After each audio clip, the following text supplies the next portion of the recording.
এটা বলতে গেলে আসলে আমি নিজেকে ধরে রাখতে পারি না। ইসলামের ইতিহাসের সবচাইতে মর্মান্তিক যুদ্ধ হচ্ছে মুতার যুদ্ধ, সবচেয়ে মর্মান্তিক। বদর, উহুদ, খন্দক, খায়বার যত যুদ্ধ আছে এগুলো যুদ্ধ অনেক বড় মাপের। মুতার যুদ্ধের প্রেক্ষাপট এবং সিচুয়েশনটা সম্পূর্ণ ডিফারেন্ট ছিল। এখানে আপনাদেরকে আমি 3 জন শ্রেষ্ঠ বীরের মহাকাব্য শোনাচ্ছি। কয়জন? 3 জন শ্রেষ্ঠ বীর পুরুষের মহাকাব্য। নবী সাল্লাল্লাহু আলাইহি ওয়াসাল্লাম একজন সাহাবীকে পাঠালেন, তার নাম হচ্ছে হারিস বিন উবাইদা। কি নাম বলেন? হারিস বিন উবাইদা, তুমি এই চিঠিটা নিয়ে যাও। এটা তো মদিনা রাষ্ট্র কায়েম হওয়ার পরের কথা, একদম নবম এই চিঠিটা নিয়ে যাও, ওই রোমকদের কাছে যাবা। তখন তো সুপার পাওয়ার 2টা, রোমানরা এবং পার্সিয়ানরা। তো এখনকার ওই যে এই কন্টিনেন্টের ন্যাটো আর ওই কন্টিনেন্টের চায়না রাশিয়ার মতো আর যেতে পারতেছে। তো তো সে গেল ওখানে।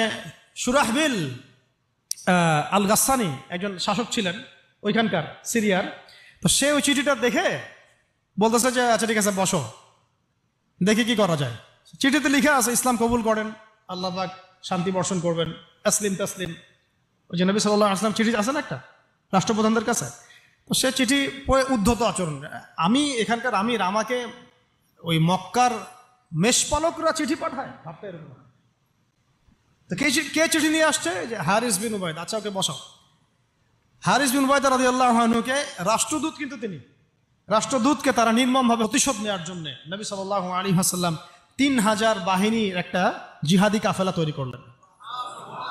3000 বাহিনী কাফেলায় তিনি নিজে নেতৃত্ব না দিয়ে বললেন যে এই কাফেলার নেতৃত্ব দিবে আমার প্রিয় ভাজন, তাকে তার পালক পুত্র বলা হতো এক সময়, যায়েদ ইবনে হারেসা রাদিয়াল্লাহু আনহু।